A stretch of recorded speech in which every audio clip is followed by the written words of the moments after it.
update on membership? Sure, just unmuting there. Sorry, I jumped on you kind of quick there. I guess you can hear me okay. I'm Lissa Magel. I'm the membership coordinator for NTREG and want to welcome everybody here today. I wanted to thank some of the renewing members and new members. We got 5 new members that I have noted for the past month or so. I want to call them out by name. Thank Mark McGann, Michael Fox, Rhonda Sellers, Eric Johnson, and then Armando Cobo is a new corporate/business member. And really helps us. We're going to, try and do some activities this year, even though we're not yet able to meet in person. We're really trying to ramp up and do some things. So our meetings are free and open to the public. And that's always the case, but it also takes funding to do some of these activities that we want to do. So we appreciate it whenever anybody can actually join. An individual member is only $20 a year. And then we also have professional memberships for people who are in business for themselves, and business/commercial memberships for businesses that have multiple employees. But again, thank you to the new members that joined us last month and our renewing members. And I will turn it back over to Rosa. Thank you, Lissa. And as those of you who were with us at our meeting last month, we announced an initiative for NTREG to try to take on a community project this year to help the community out. With our skills and expertise that we are very blessed with in this group. And so Melon on our board was the person that was gathering those requested community projects. And Melon, do you have an update on that? Kevin McCarthy told her about his call with the president. Could you also Melon? Situation now with a clear majority wanting more information, where members of the president's personal team Melon, can you hear us? Yeah, my mute got. Okay, there you go. as witnesses in this trial. I think there's no question. Well, about a month ago, we put out a request for suggestions for community service project for NTREG. I received 3.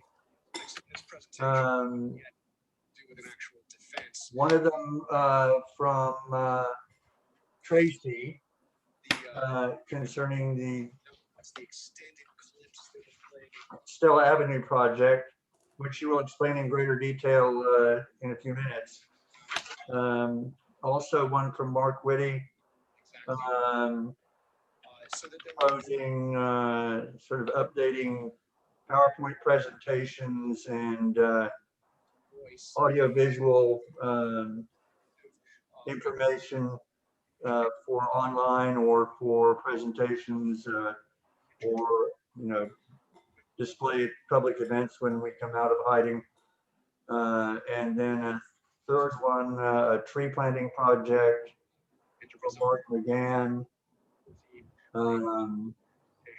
I don't see them on the participant list, or I don't see their names in the meeting participants right now. So I was going to ask for further clarification on a few things, but these will be under consideration by the board, and we'll go from there. But Mark, and let's see. I'm sort of scrolling through the participants. I didn't see either one here, so I was going to ask them for additional comment. But oh wait, there's Mark. Mark, have anything to add? What, Melon, so we are, good. I'm sorry, go ahead. Mark? No, I'm good. Okay, Mark and Mike, what we're going to do is at the next membership meeting, we're gonna give you and the other person who proposed a community project to give us a similar 5-minute presentation the way Tracy's doing today, so that we can all know what's being proposed and we can consider it properly. Okay. So you will have an opportunity as well. Tracy was much more prepared, so she goes first. In addition, the other thing we do during our membership meetings is we let our members and guests and other parties that we are affiliated with and work closely with to make announcements. So at this time, are there any members on the line that wish to make an announcement? Also, if you could leave, if you have an announcement or a meeting or something you want to reference to, if you could put that information and links in the chat, that would be great. Doesn't have to be done now. It can be done anytime during the meeting. Also, for everybody's information, we do record these meetings, and so just so that you know, if you don't want to be recorded, then unfortunately, we're doing this so that our membership can stay informed. Are there any guests either that have announcements? Any guests who are not members that have announcements? You're not hearing anybody jump. Oh, I'm sorry. This is Molly. I'm a member, but I'm outside. So sorry for the background noise. Okay. But I just wanted to say regarding the Dallas ISD Turn DISD Green project is moving forward. And I know that things have been posted on that for y'all to provide input, and wanted to make sure everyone knows that James posted the presentation, and then there's a link in there for people to still provide input on that over the next week. So if anyone is interested in providing input on that, I ask you to look for that and provide your comments. Thank you.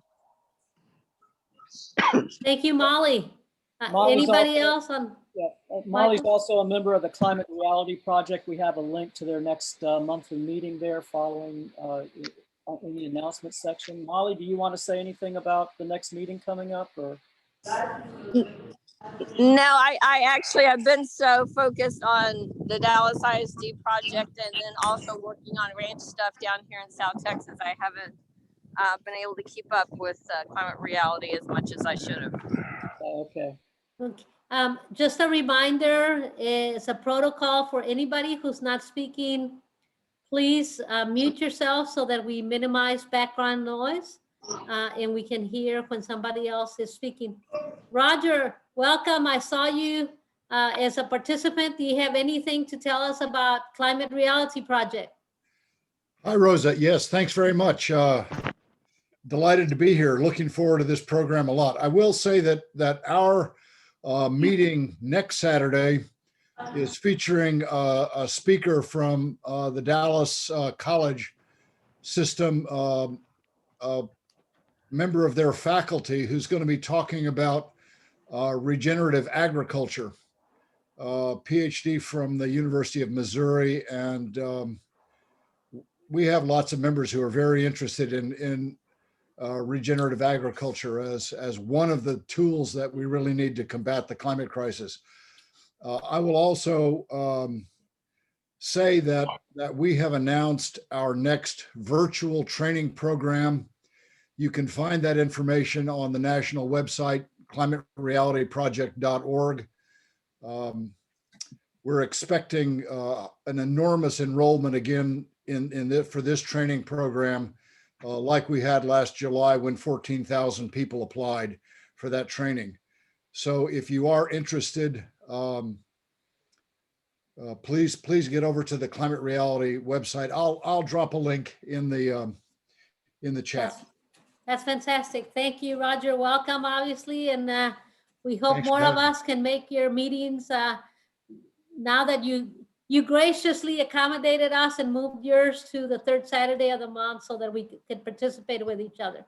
Thank you again. Sure, our pleasure. Ryan, are you still on the phone? No, I believe Ryan dropped off. Hey, Okay. yes, Oh, there he is. Do you Hey, want to say yes, I'm here. something about the Young Professionals in Energy group? Yep. So Ryan Clemens, everyone, member of the board on NTREG. In terms of what we're looking to do for March, do a joint meeting with the Young Professionals in Energy, their Dallas chapter, and NTREG. Hoping to have an oil and gas professional from YPE, and then a renewables professional from NTREG, and talk about how these organizations overlap. This will be a little bit different than a traditional NTREG meeting. It's likely to be on a weekday. We're thinking Tuesday, March 23rd, during lunch.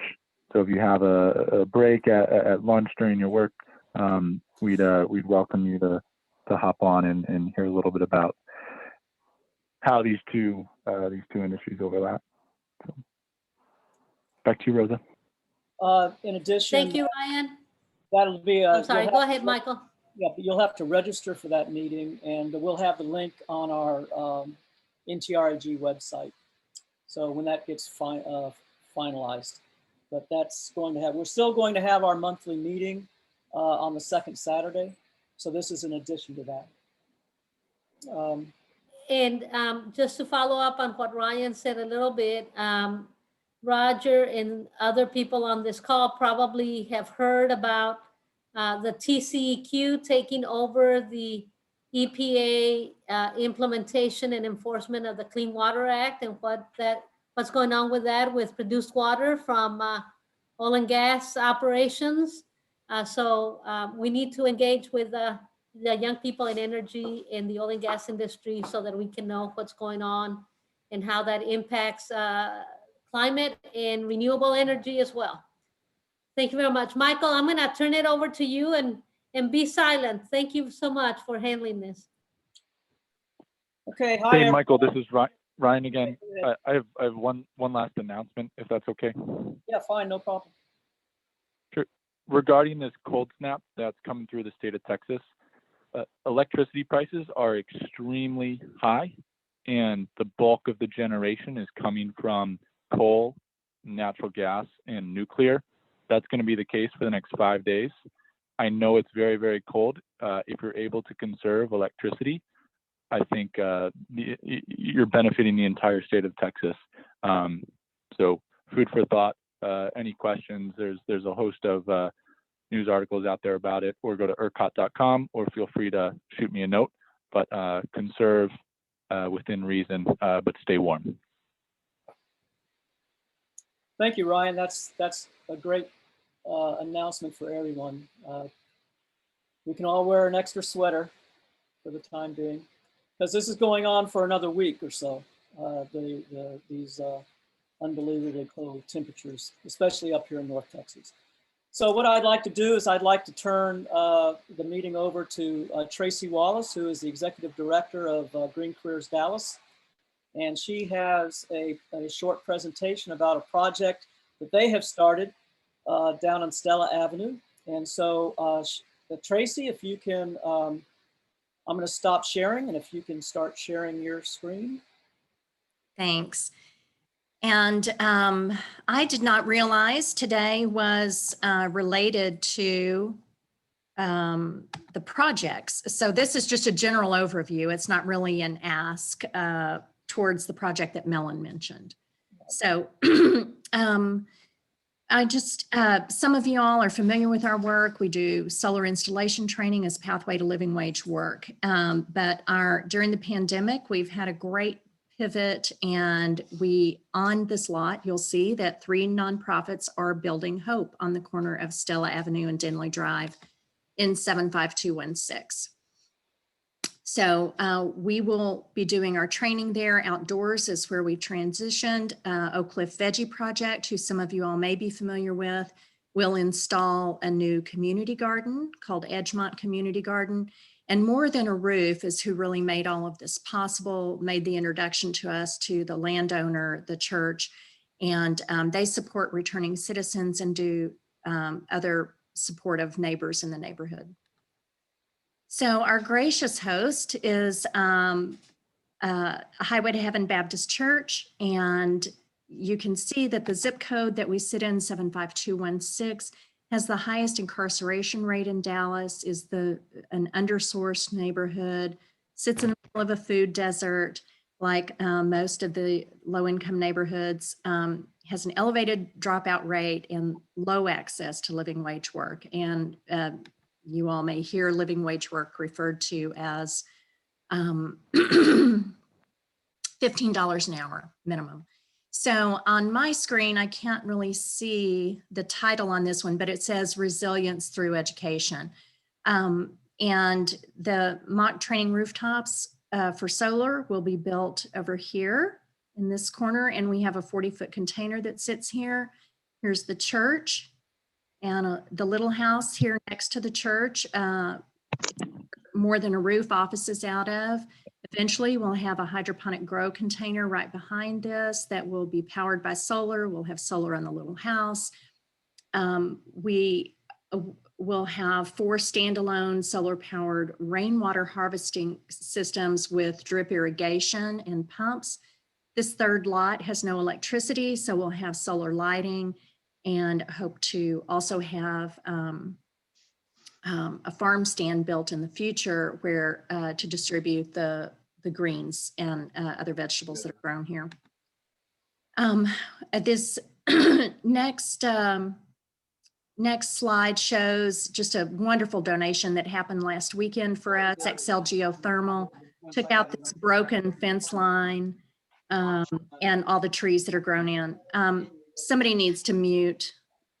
And then the city of Dallas provided at no cost a roll-off container for all of that debris. So we're really grateful because that allows us a clean line to complete some of the perimeter fencing. Donated solar equipment, again, thanks to Michael Fladmark, who made this connection possible. Some solar modules that were damaged in the 2019 tornado. They have microfractures, but they'll be perfect for practicing the physical installation. Electrical won't matter. We'll focus on the physical installation of solar. And Kenneth Clem of Roof Tech, who is donating some racking equipment for us to use during training. And to, Jason Moore of Quantum Solar of Texas, they're donating the roofing material for the mock training rooftops. Sierra Club donated $250 for pollinator plants and one of these troughs that pollinator plants will be vital for the crops that are grown there. Oak Cliff Veggie Project has received funding for the soil for the in-ground beds and has a great group of and always increasing group of volunteers. We'll lay the cardboard sometime this week, and the planting will actually happen on February 28th if anybody wants to join. Restorative Farms has been wonderful. They're donating our first 144 seedlings, all of which will be greens. And they're also donating 10 of their 4-foot by 4-foot raised beds that will go over that old asphalt area. Funding the dream. We were so lucky during the North Texas CARES funding round 1. We got $5,000 from United Way and $5,000 from Communities Foundation of Texas. That will cover the building of one of the outdoor mock rooftops, similar to the one you see here from Solar Energy International, who has been great with sharing information with us on the maintenance they do with those. Also this 40-foot container you see in the background and the rock base for that. Our needs.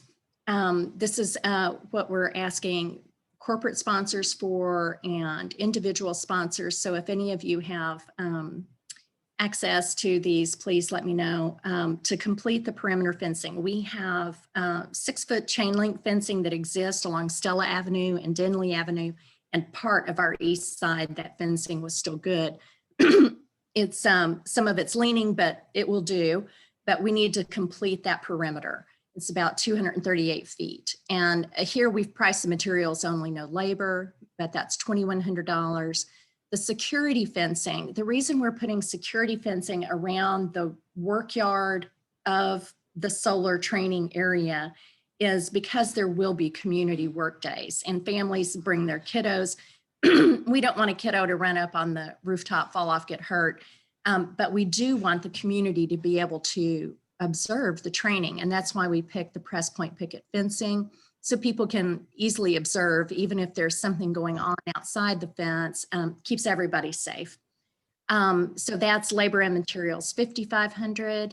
The tools that we need to do the outdoor training, just the tools themselves will be $3,500. I held a Facebook birthday fundraiser last month and raised about 10% of that. So there are many ways to contribute. The safety equipment, safety is paramount. We teach proper usage of the equipment during the class. So that's all total for everything, rope grabs, positioning, you know, everything is $3,000. And so if you, I mean, for anyone who wants to become a corporate or individual sponsor of any part of the stream, please contact me. My email address is tracy@greencareersdallas.org. And I'm very grateful to you all for letting me share the update of what our pandemic pivot has been. Thank you.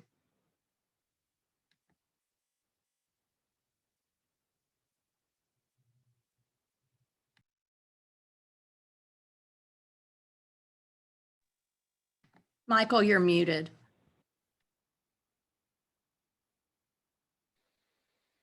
Thank you, Tracy.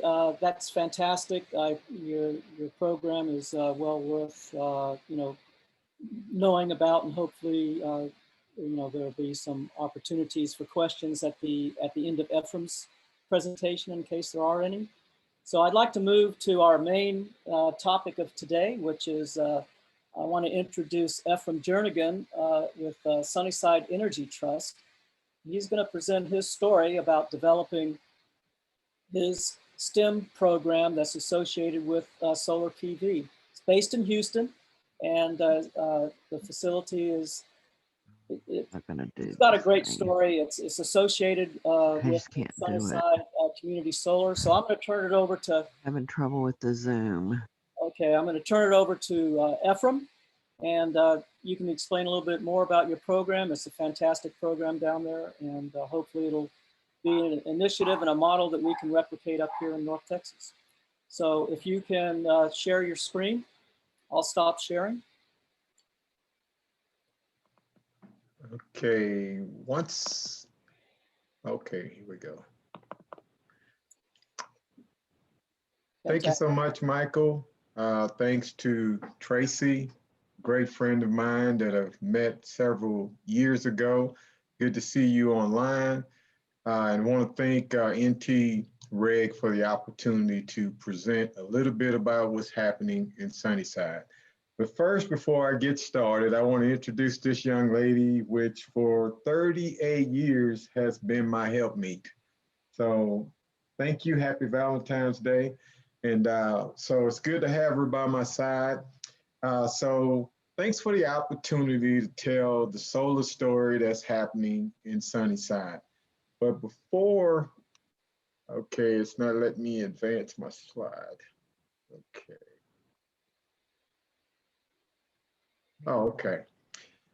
I want to do a disclaimer first, and I've titled it The Lemon in My Life. Many of us have heard it being said that if life gives you a lemon, make lemonade. And so I want to start off sharing a situation that happened March 8, 2018. Because in reality, the person that's presenting today is not the person prior to March 8, 2018.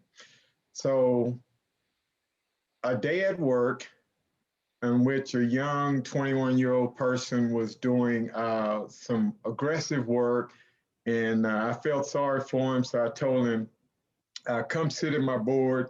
My board, basically I worked at Lyondale Chemical Plant. And so I'm sitting around a bunch of computers, and there's 7 or 8 people on the other end of the radio. And so this particular day, this young man was working pretty hard. So I asked, come in here and take a break and I'll do your job. So when I went out to do his job, a vent fan failed. And even with a mask on, the room clouded up, And apparently, even with a mask on, I inhaled some dust in this plastic process that we operate. So about an hour and a half later, I began to have numbness on my right arm, right leg, right lip. And being an EMT, me and the rest of my EMTs decided that something wasn't right.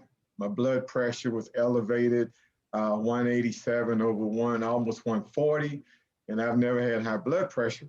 So they sent me to a little hospital, and they just got my blood pressure down.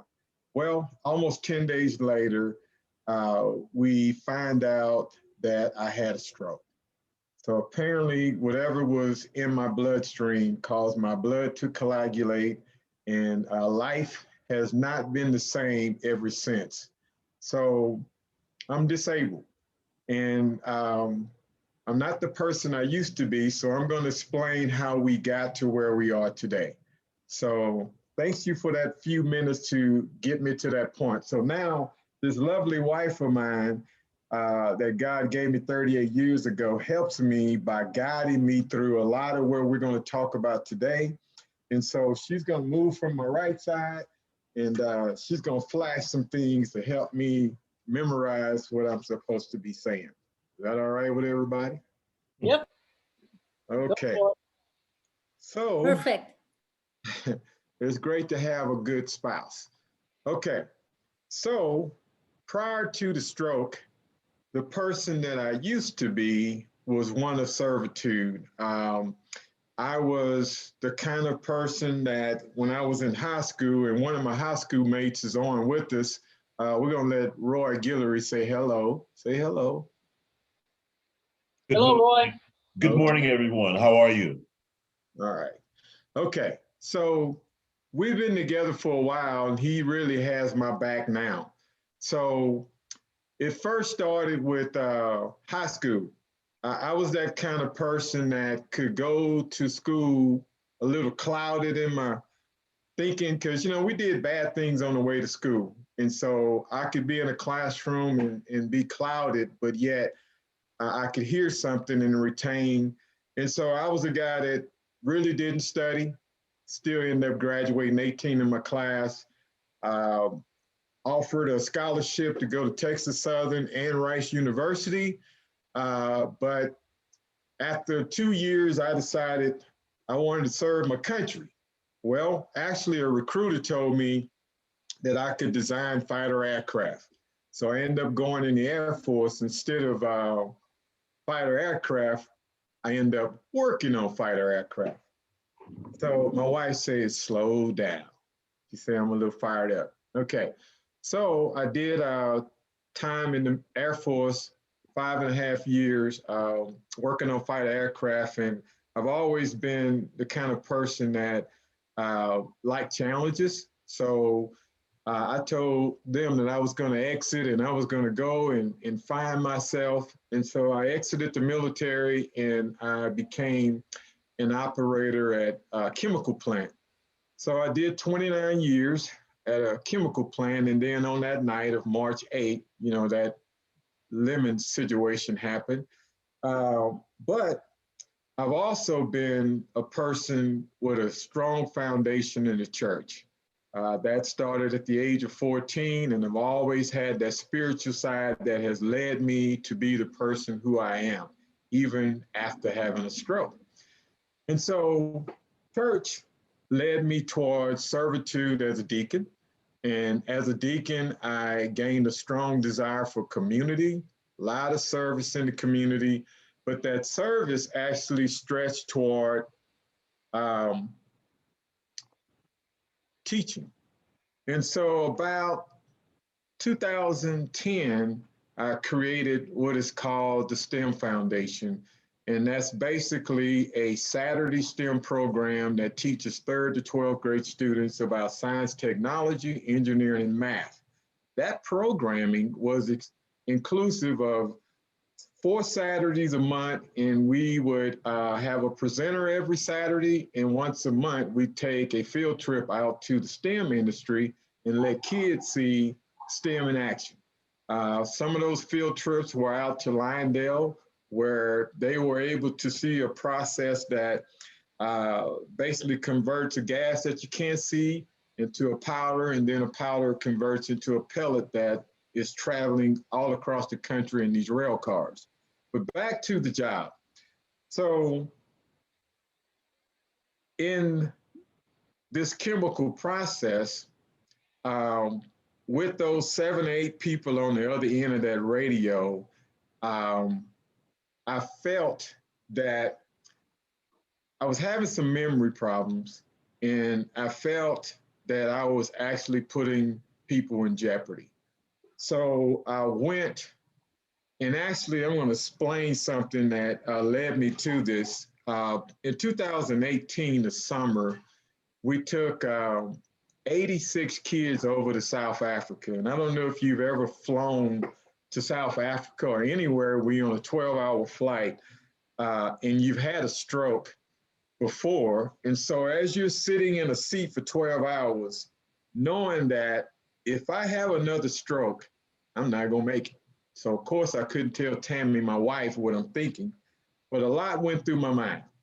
So on the way back, a lot went through my mind also about putting people in jeopardy. And so when I came back to work, I made a couple of more mistakes, and I went to see a neurologist. And this neurologist actually told me that I was not who I used to be. I'm now less than average. And so with that, it led to me being placed on long-term disability. And then I have people, insurance companies, that are looking at me now, and they're probably looking at this presentation and saying, he doesn't seem to be disabled to me. So I'm in a situation. And so I'm doing this presentation with that disclaimer because, you know, it is what it is. So basically the STEM Foundation led to teaching STEM in a way that I know has helped many.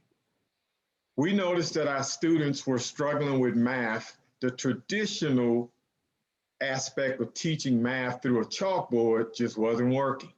So our board, we met and we dreamed up a plan that would allow us to teach math in a different type of way.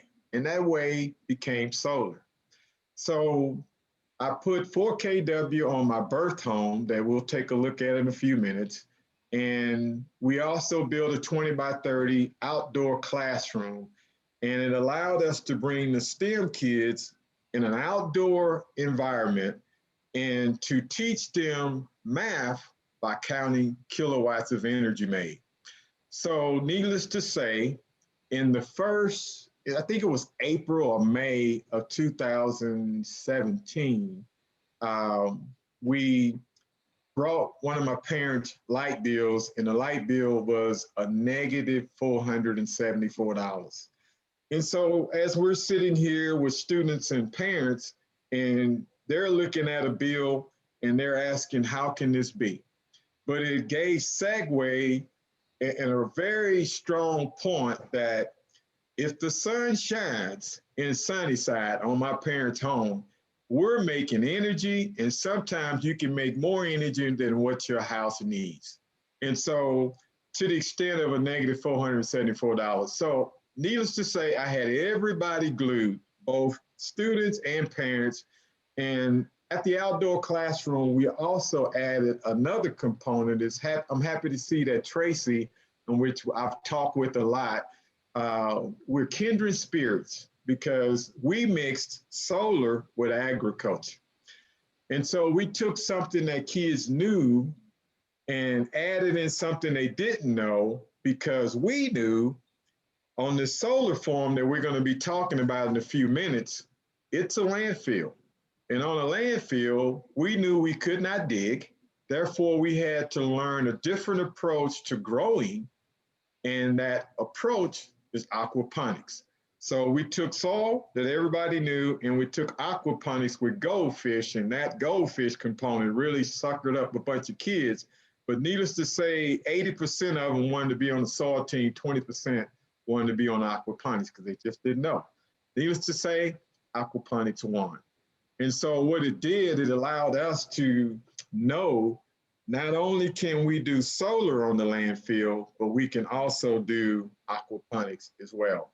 So there's a component called the Ag Hub that we're doing that's going to be 14 shipping containers with solar on the rooftop. And I'll show you a picture of that in a minute. So let me continue on. Next slide.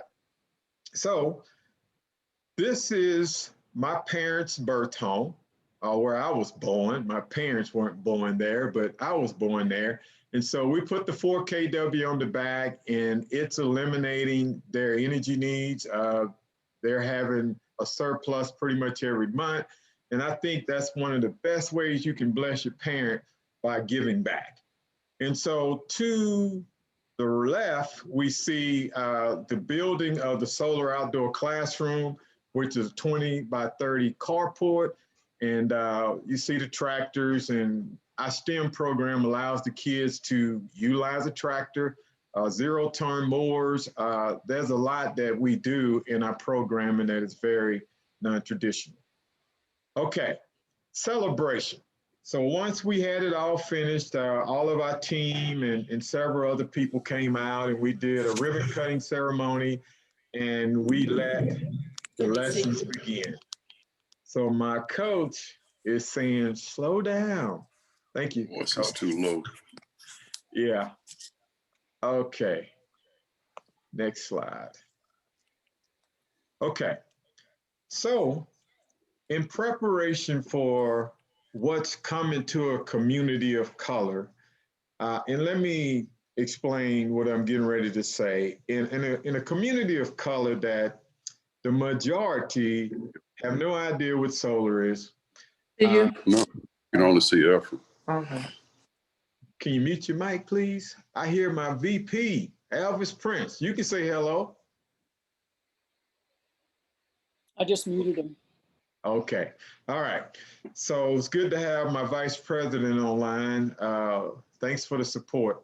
So as we build towards a solar farm that a community knows nothing about, we built these small teaching opportunities. So in the solar outdoor classroom that I just showed, we actually put a 1 kW ground mount, and that 1 kW ground mount runs everything we're doing. All the aquaponics, the lights, everything runs off of that one system.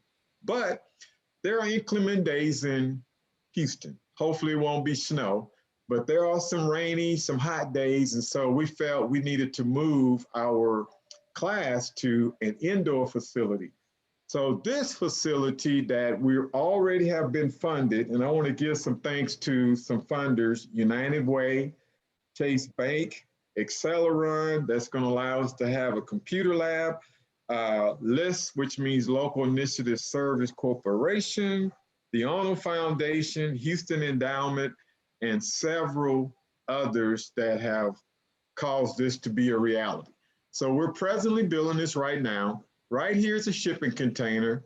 This is a greenhouse in the middle that we'll be doing aquaponics inside of. And then there's another shipping container here. And then this next picture will allow you to see the floor plan. The first shipping container, the second one, greenhouse in the middle. Back here, as we grow things, we have a culinary artist, Miss Carrie Calloway, which is a Prairie View student that we just made our intern. She's a great culinary artist, as well as she has learned how to grow things, and she's doing a marvelous job. And then this will be the computer lab / where we will train solar in the future. Now, let me say, in the front here, in the front yard, we are going to do solar trackers. The solar trackers is going to be a third component of teaching, but on the street that we're doing this on, we wanted to have the trackers in the morning facing the east, and then we wanted the community to come by noontime and say, wow, that thing's moving. And then in the evening time, it's facing the west. And so we want to draw attention and get people to ask questions so that they become a part of our educating of the community to bring everybody along. Not only will we have 2 trackers that'll be tracking the sun, but we'll also have a solar tree out front. And the solar tree will have solar panels on top providing shade, but along the base is going to be an octagon seating area that batteries will be in them, and you can charge your cell phone. So while we're teaching kids, the parents can be outside on their phones, under the shade, under the solar tree. So all of that is happening at the solar indoor classroom. Okay, now all of this is built up to the 50 megawatt solar farm that back in 2017, my co-partner, Dory Wolf of Wolf Energy, we sat down and we decided that we were going to submit a proposal for the C40 Reinventing Cities proposal. So it was the 2 of us, and we had a few other people, and we put in a proposal. I can't remember how many people it was, but I think it was over 50 people submitted. But shortly afterwards, we found that we were shortlisted. There were 7 other people. And so we revised our proposal to, if you can see this little corner right here, this is where the Ag Hub is going to be. And the Ag Hub, as I mentioned earlier, is going to be a 2-story application of 14 shipping containers with solar on top. There'll be a pond in the back, and our website shows some pretty good pictures of it. I didn't share them here, sorry. And then to the west of the Ag Hub will be community solar for the community. Now let me talk about the community solar component. 2 megawatts, and it would hurt my heart to have the Sunnyside community to not take advantage of what was designed in this design for them. So the education, having meetings with the community, explaining how to read a light bill, explaining that we want them to take advantage of this community solar, because if they don't, people in the city of Houston in the Center Point District will. So we're trying to make sure that 60% of that 2 megawatts of community solar goes to the Sunnyside and surrounding communities, people that truly need it. A millionaire doesn't need to buy energy from us. He can afford it. Okay, so I got that in. All right, so to the south of that will be 50 megawatts of solar. And let me share a little bit about the project. We were awarded in September 2019.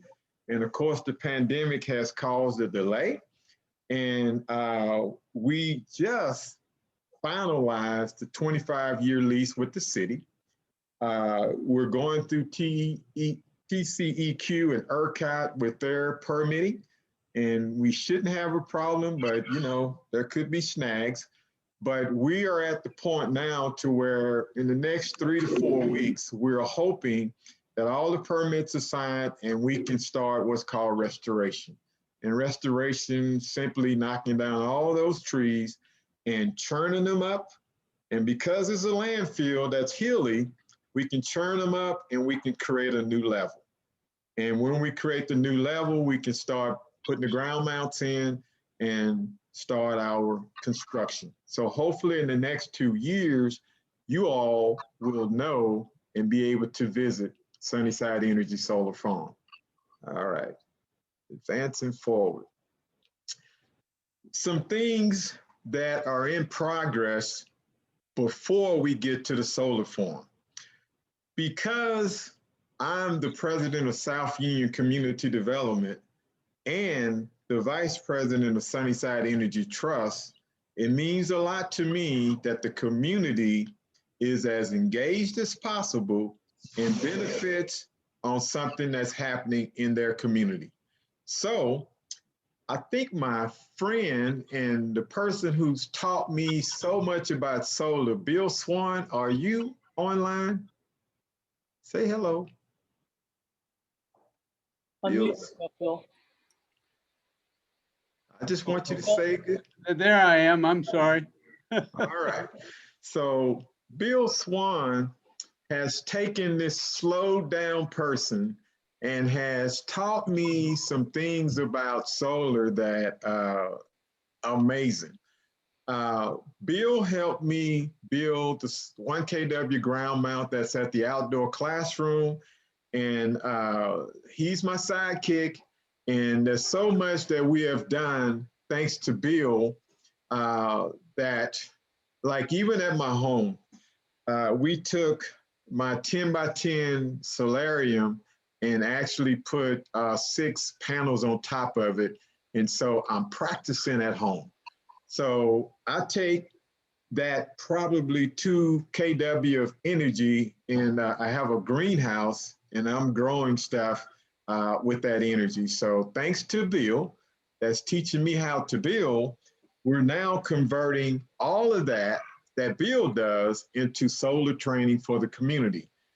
We probably would already be doing it if we weren't in the middle of a pandemic. So together, Bill and I are going to work with TXRX Labs, and we're going to train that population in the community that can't go to a college.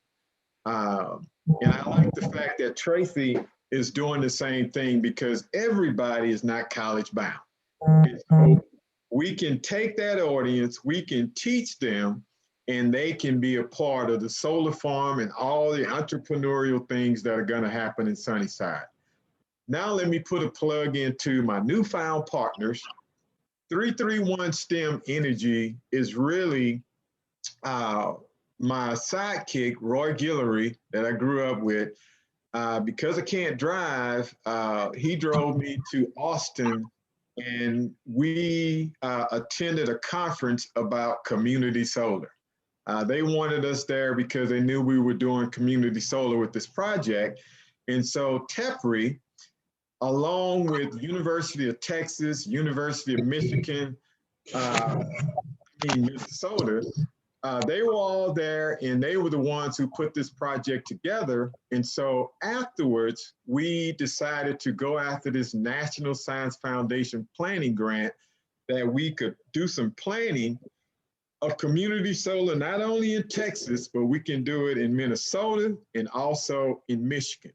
So when you see 331, that really means 3 states, 3 universities with 1 mission of community solar.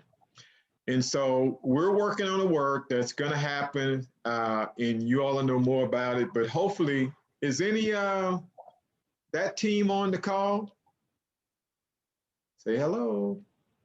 Oh, maybe they aren't. Okay. Next development that's in progress, and one of the ones that's nearest and dearest to me, is a program that we're doing called Churches Sowing Seeds. Now, spiritually, Matthew chapter 13 talks about the sower. And so I took that and used it in the capacity of churches sowing not spiritual seeds, but sowing solar and agricultural seeds. So what our objective is to use churches with several acres, and we're going to do some ground mounts. And in one church, we're going to do a roof mount with the objective of eliminating their light bill. In return, they allow us to do rows of agriculture that helps us feed the community. When we get 5 churches doing this, they won't have a light bill, they'll have plenty of produce, and people in the community will be able to come and get what they need, and we will eliminate one of the negatives in Sunnyside of being a food desert. And it's good to see Tracy is doing the same thing in North Dallas, because we got food deserts all over the world. Now, the last one is Houston Youth Ranch. My vice president that spoke up earlier, he is sitting on 300 acres that we are in the future going to do some solar and agriculture. But Right now, we own 1.5 acres directly across from the 240-acre landfill.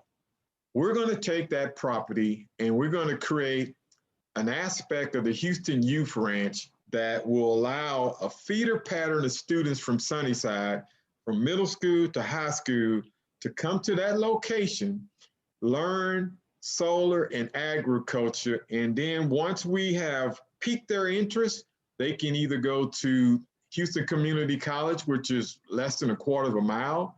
They can go to Rice University, Texas Southern, Prairie View, Houston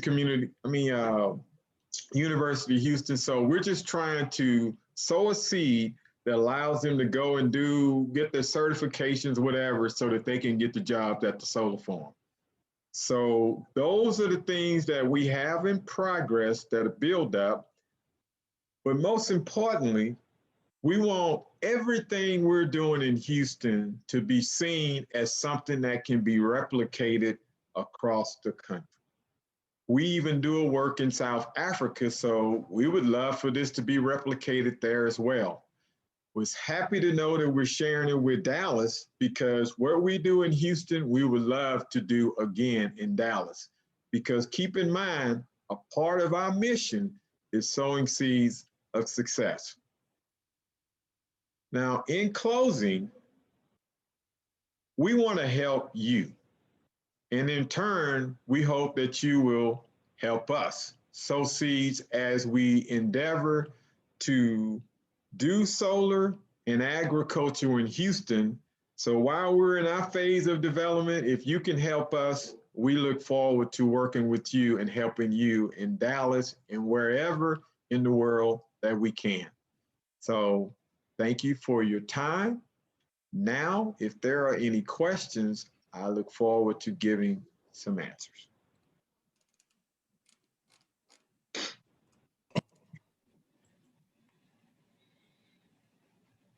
You're muted. Michael, do you want us doing them in the chat or voice? Michael, you're muted.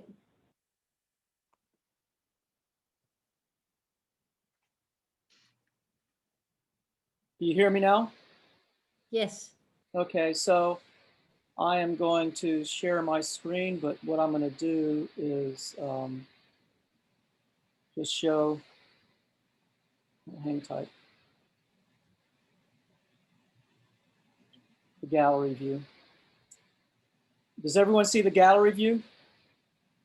Yes. Yes. Okay, fantastic. So those that you want to share your video. Otherwise, the person who speaks will come up, but why don't we just open it up and address any questions that you may have to Efrem in regards to his program and the developments where he's trying to go. I think it's phenomenal that you've been able to come this far in such a short period of time, and kudos to you. So, thank you. Any questions? I'm going to dive in. Efrem, thank you so much for everything that you're doing in your community. And also thank you for being willing to share with kindred spirits here in North Texas. I actually am working with the city of Dallas, and we have a community solar grant that we're working on. Can you share maybe some of the insights that that you might tell a city that's trying to start out on this kind of a journey? Or maybe speak to how you worked with the city of Houston. The city of Houston first opened the door with the C40 Reinventing Cities opportunity. So with that, once the organizations were narrowed down, we went downtown and we made a presentation, and they pretty much just everything that we needed to be successful. First of all, I think they liked the fact that we not only had solar, but we had agriculture in a food desert. I think that helped. It also helped that our team was so diverse. And a strong component is when we first went down this road, I had the vision to create what's called the Sunnyside Energy Trust Board. And what that means is a couple of years prior, there was an attempt to build a community center on this 240-acre property. The community fought and the community won because they would have had to dig up all of this waste and it would have affected the community. So the first step that I felt we needed to do was get the community to trust that this project was good for them. So we took stakeholders from the community, which our president is Sandra Hines, and they call her the Mayor of Sunnyside. She is on our team, several civic club members. We took some agricultural persons, Roy Guillory, my associate that's on the call. He has a background in energy. And so we built a team that the city appreciated and felt comfortable with. And so going forward, they were all hands on deck and Great. a great transition. Great. I noticed that you also had the churches involved, which I think would be critical as well. And when you think about it, the churches are the backbone of the community. And so if they can teach spirituality, they also can be a model for solar, as well as a place that people can come to be fed. They're already doing it. So we might as well do it on a magnitude that can be replicated all across the world, especially in Dallas. Thank you. Thank you. So Efrem, one of the challenges that you face there with Sunnyside overall, the smaller community section as well as the larger, is the interconnection with a deregulated market, right? Because isn't Houston deregulated similar like we are up here in Dallas? Can you talk a little bit about the challenges that you've been experiencing with that, and then how you're trying to move forward to develop the community aspect and ownership relationship there? What you're trying to do and go. I know it's a long road, but you know whatever you can share would be fantastic. Actually, I'm gonna just vaguely touch on the subject because I don't want to get into any liability. The 50 megawatt is going to be going to the grid in a city that actually didn't need 50 megawatts. The city of Houston gets their energy from somewhere else. And so our partner in New Jersey, BQ Energy, came on board with the philosophy, we build it, they'll take it, they'll buy it. And so that 50 megawatts that's going to the grid, we know someone's going to buy it. And it's probably going to be the city of Houston. So I can't focus too much on that aspect, but the core, my focus is on the 2 megawatts designated for community solar. So are you providing like a transcription model, a transcriber model, you know, for owner, you know, buy-in from the community type of thing on that? Yes, we're doing subscriptions, and we're doing it as in the education mode. As I said earlier, we were having meetings with the community at various churches to where we would encourage them to come in with their light bill, and we would educate them trying to get that kilowatt rate as close to 10 cents as possible. Of course, several people were 17, some were 20 cents. And so if we're offering community solar for 10 cents, then we want to get our community to move towards our 10 cents through a subscription. Okay. Hi, Efrem, hi, I'm Michael Martin. Thanks for being here today. Great stuff. I'm working a good bit with Tracy, as is Michael Fladmark. So be good lessons learned from what you've done here. Quick question then, specifically on that, without going into too much weeds. Does that mean you've got a specific retail electric provider that's handling the subscriptions and doing that since you're in the deregulated market? I'm just curious because you've got a you got to work with them in some fashion, I believe, right? Yes, MP2 is our partner. Good. Yeah, they're good guys. They're very creative and modern. They're not an old school utility. So good to hear. Okay. Well, I want to ask more questions on those details now. We might want to revisit with you at some future point because of work that others up here are doing. Thank you. Well, while we're on that road, I want to encourage the Shells, because MP2 is a part of Shell. We would love to have Shell engaged, involved in what we're doing. And the BPs, all the chemical industries, we want them to be a part of what we're doing. So you're welcome.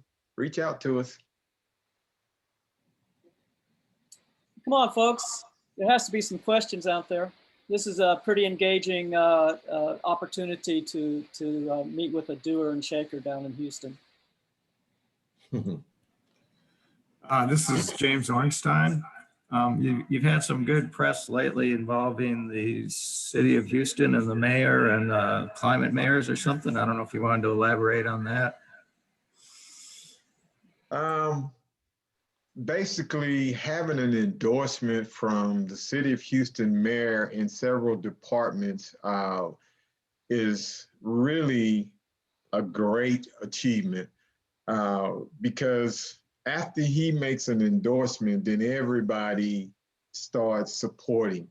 And so we're grateful to have not only Houston, but other cities, states are giving us accolades of the direction in which we're going. And it's a great position to be in.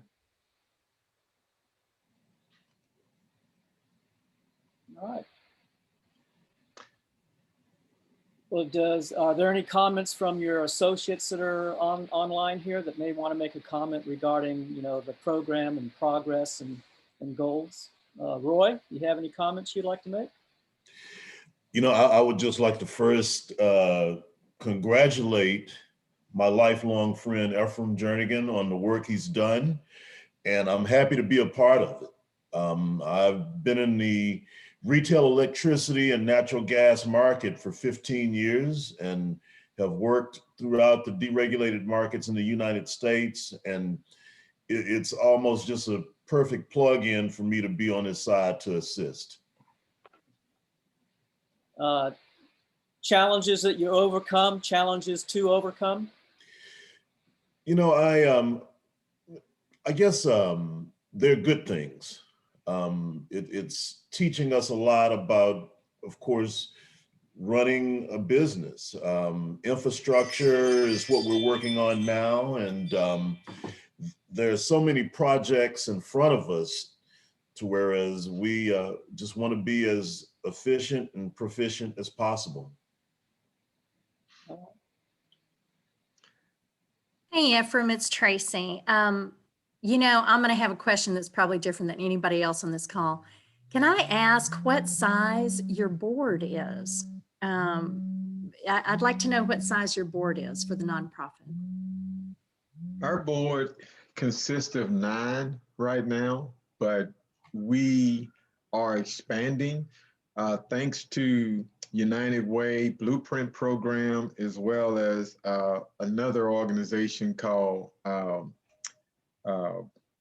Board, excuse me for forgetting. Wow, Roy, is it boardable?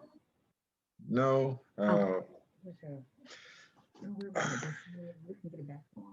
We'll Not to worry, you can share it later. Yeah, but they're helping us with the resources that we'll need to not have all of this pressure on me. Roy, Alvis Prince, my vice president, you still online? I'm still online. Yeah. Can you give a word?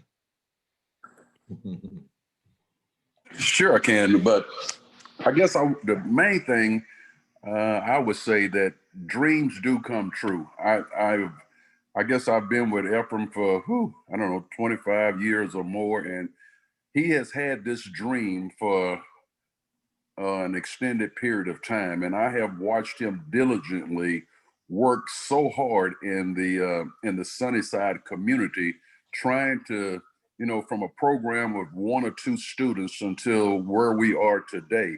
The biggest thing I think that Efrem has done, he built the relationships in the community.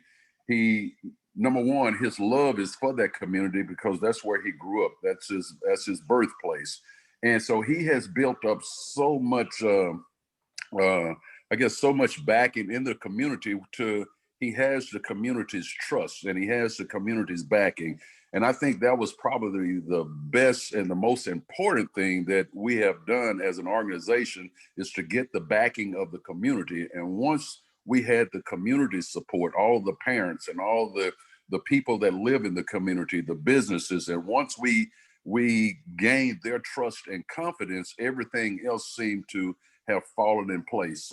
Even as far as the churches that want to get involved, now everyone can see the tangible things that we're doing in the community, which is making it so much easier for us to get these necessary steps and processes in place.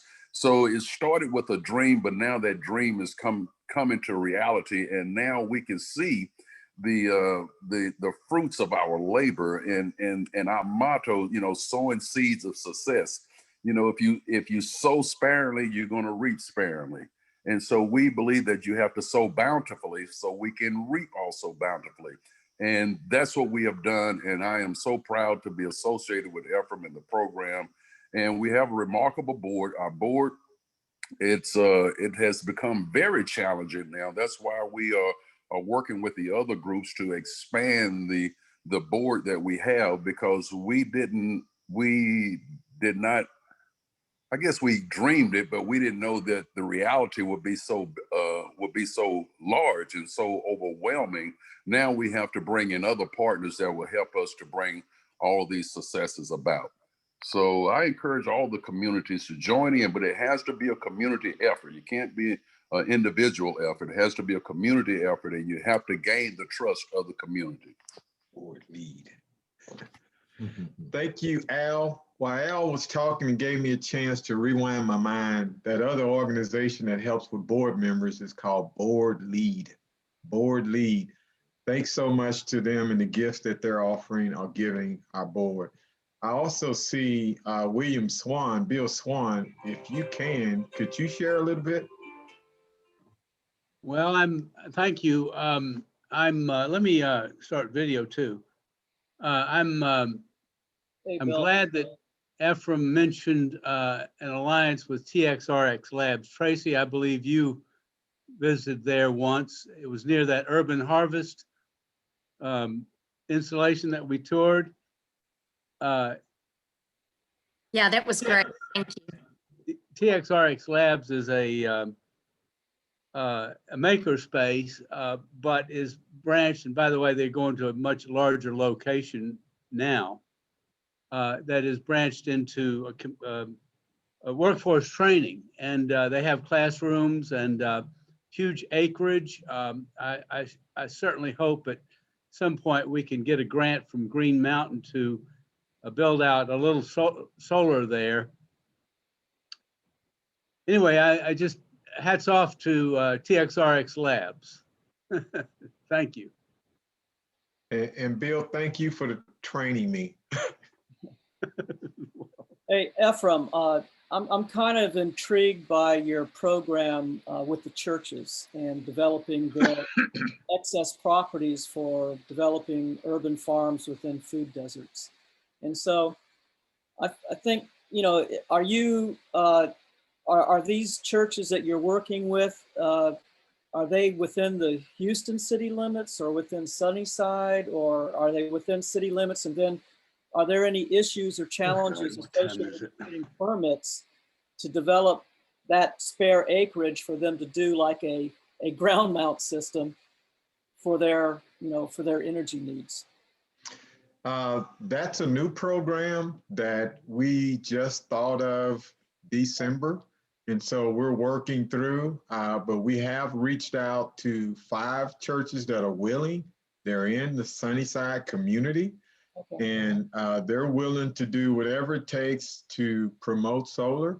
in agriculture. So the permitting process, we'll go through that and whatever it takes to make it happen. But when you get a partner that feels the same way you do, that's pretty much all you really need to be successful.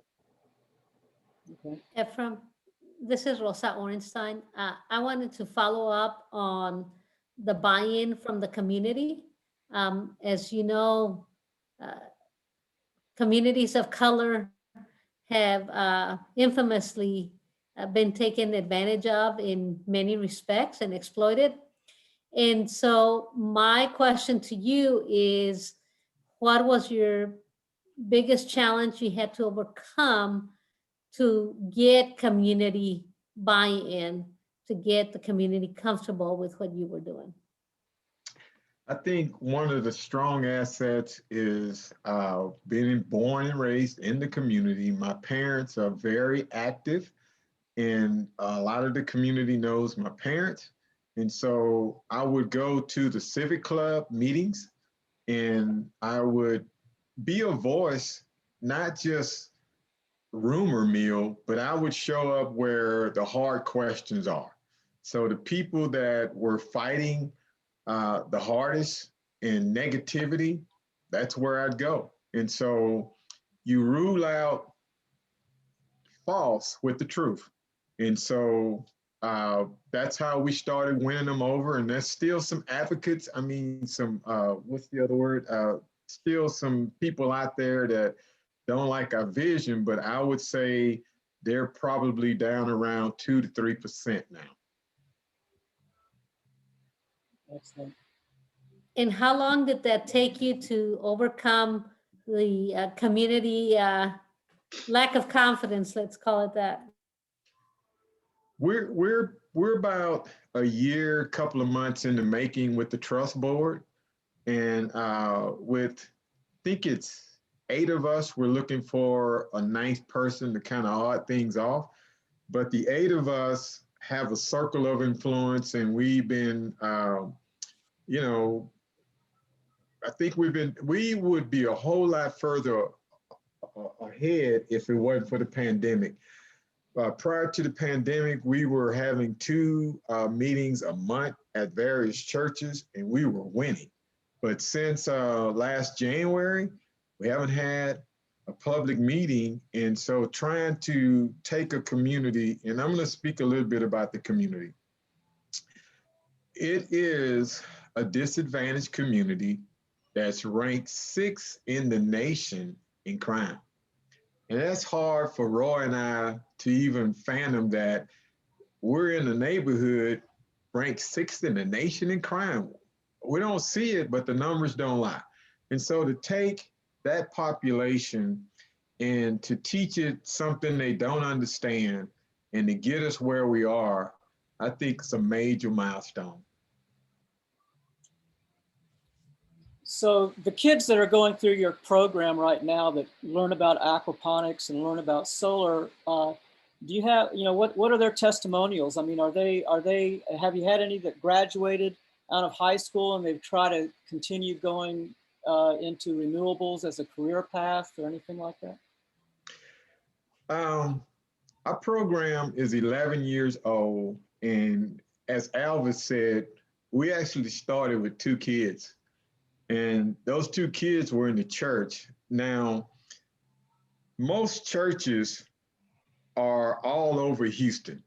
And so we actually expanded our program to well over 100 kids just through the kids telling other students. And so there's about 8 different ISDs in Houston. So we went from 2 kids to probably having 20 to 30 kids from different Houston ISDs in a year. And now we've gone from those 2 kids to over 100. And we're part of an organization called the Global Education Exchange Coalition. And it's inclusive of Los Angeles, Washington, D.C., Nashville, Tennessee, and South Africa. And so to take those kids over to South Africa in 2018, I think it was 86 of us. So our reach has really grown.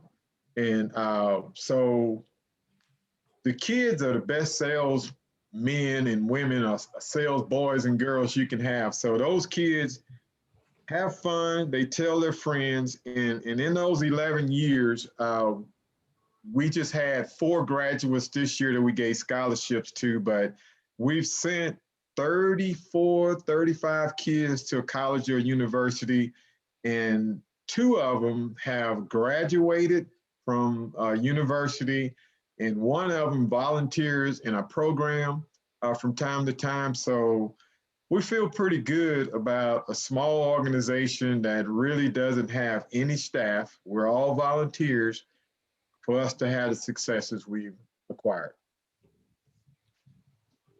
I have a question from James Ornstein, and he's got, and I'm going to follow on another, but it deals with the actual physical aspect of your site, which is the containers that you use for the foundation of your classrooms. And so why did you choose that? And then, I mean, did you work with a particular type of architect to help make that happen? And then my follow-on question to that is, how did you end up choosing on the urban side, the urban farming side, the aquaponics as part of your program? So. Okay, hopefully I can remember all of that, but I'll ask again. Okay, the shipping container idea came from the reality that on a landfill, we wanted to have a separation between waste and where we grow. So a shipping container allowed us to have that, because remember, we can't dig. And so if we can stack shipping containers, we have a barrier that protects. So that was the root idea. Now we're practicing with shipping containers. So we're doing a 4 shipping container project, and we're going to gain some experience so that we get to the 14 shipping container project. We'll kind of know what we're doing. And well, 14 containers, you didn't really talk about that previously. Is that, when is that going to happen? How far in the future? We're doing it right now. The solar indoor classroom, we are finishing up permitting, and we should have that facility built by April, May. Okay. And what was the other part of that question? The aquaponics component. How did you end up going that route with your urban farming and everything, and what's involved, and how does the solar play a role in all that? Okay, aquaponics came because we knew we couldn't use soil agriculture on a landfill. So aquaponics allows us to have a barrier that protects us from waste, and it allows us to take water with the barrier and fish, and the fish waste does the same thing that cow manure does to produce produce, and it actually does it quicker. Okay.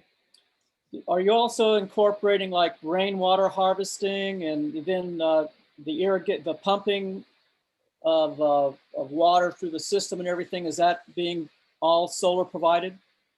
Yes, great question. And part of our teaching soil versus water was a project called the Green Energy Challenge. And the Green Energy Challenge was not only soil against water, but it was also collecting water. We call it God's water, and hydrogen water, which has chlorine in it. So half the students with water with hydrogen water, and half the students with water with what God gives us. Of course, those God-given water plants were so much more productive. And so there's lessons in everything that we're doing. And it's all an application of STEM. So did I get that question? Yep. Yep. Well, I think we've covered a lot of territory here. I think you've sparked a lot of interest. I'm sure there's going to be some follow-up, directly with you and your organization. Are there any other opportunities? Anyone else have questions about the Sunnyside program, the STEM program, or any other questions you may want to ask? Michael, there's a question on the chat asking whether theft vandalism are a concern, and whether there's consideration being given to a caretaker living on site. That's a great question. We just built a community garden, and I'm so happy to see the pictures that Tracy showed with the fencing that allows the community to look through and see. So we built this community garden right across from an LMI apartment complex, and we, thanks to my wife, we were looking for some fencing, and she chose this fencing that you could see straight through, because we wanted that community to know this is your community garden. We're willing to teach you how to do all of it. And so we didn't want to put picket fence and hide it from them. We wanted them to be able to see it. Also, we used the solar to charge our security camera systems. And of course, if something should happen vandalism wise, I get an alert, and unfortunately I live 30 minutes away. By the time I get there, it'll probably be gone. But yeah, that's security. And my parents are right around the corner. And so, yeah, we tied all of that in, but most importantly, we wanted it to be open to the community and let them know that this is for you, willing to train you, feed you. And so it's all about openness. So there was another question in regards to why agrivoltaics weren't considered or could be considered under the ground mounts that are on the large landfill. And I think I can answer that in the fact that you can't disturb the soil because it's a contaminated site. You can't penetrate so you can't do any active farming or anything on the. Who wants to eat that? Exactly right. and Michael Martin made the comment, you know, it's a waste site, so who wants to really eat it? But still, yeah. But that's a great question, because you know you think there is an initiative nationwide to try to incorporate solar into agrivoltaics and incorporate the two. You know, just think about the advantage that you have something there where not only you're producing energy, but you can reduce the need for power on irrigation of the crops, and because you're providing it real time on site. I didn't know if you could do raised bed as well underneath the way you can do raised bed out from. Yeah, that's pretty intensive, large area to cover right there, Efrem. Actually, we probably can do raised beds as long as we have a barrier underneath, but we didn't want to come away with the concept that contamination is leaking through. So we just kind of did away with raised beds and went to the shipping container component. Well, it's also under solar. It wouldn't necessarily get much sun to grow. Well, no, there's bifacial panels now that can allow passes through there. There is the opportunity to do that. Yes, sure. Specialty crops, you know. Efrem, there was, I'm sorry, there was another question on the chat asking whether the educational group you were working with was called Global Education Ministries. Global Education Exchange Coalition. And we call it GEEK.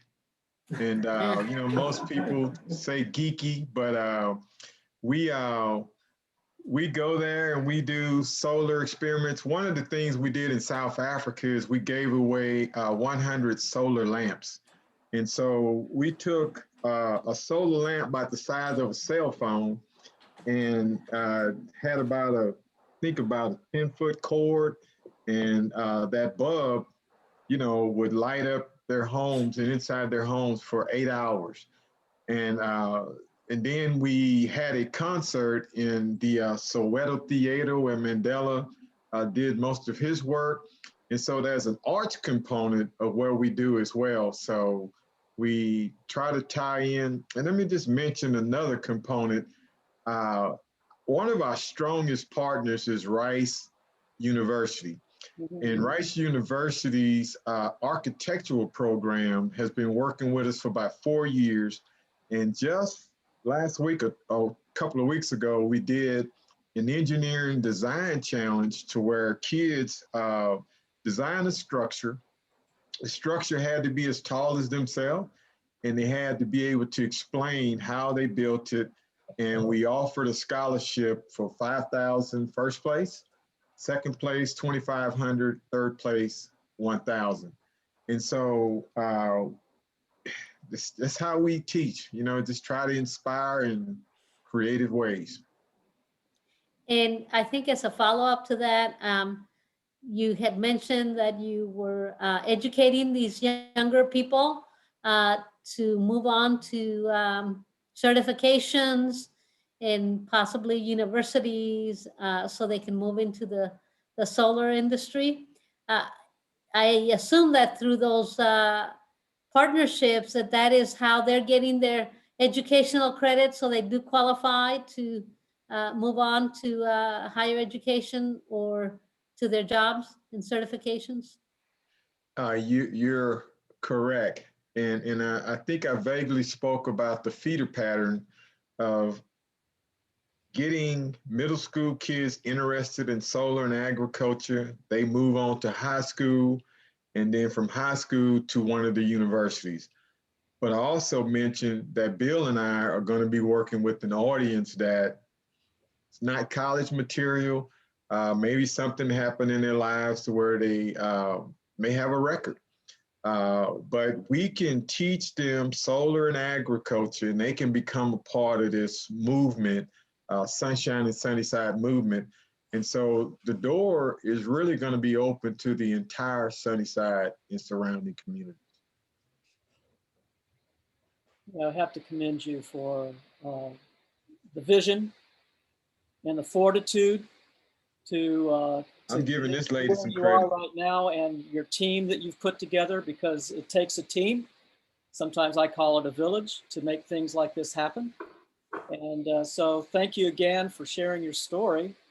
And hopefully everyone here will take it away with, you know, a positive take to help us develop a program similar like that up here in Dallas. And one day we will have community solar up here in Dallas, working with, you know, great city team players like Susan Alvarez and her team. Things are going to happen. And so thank you again, Efrem, for a great opportunity. Thanks for having me. All right. Good Thank luck you, to you. Efrem. Keep it up. All right. So let me share my screen to show our goodbye. Our next meeting is March. Well, actually, I want to turn it back over to Rosa as a closing, where she can say thank you for everyone attending. Rosa?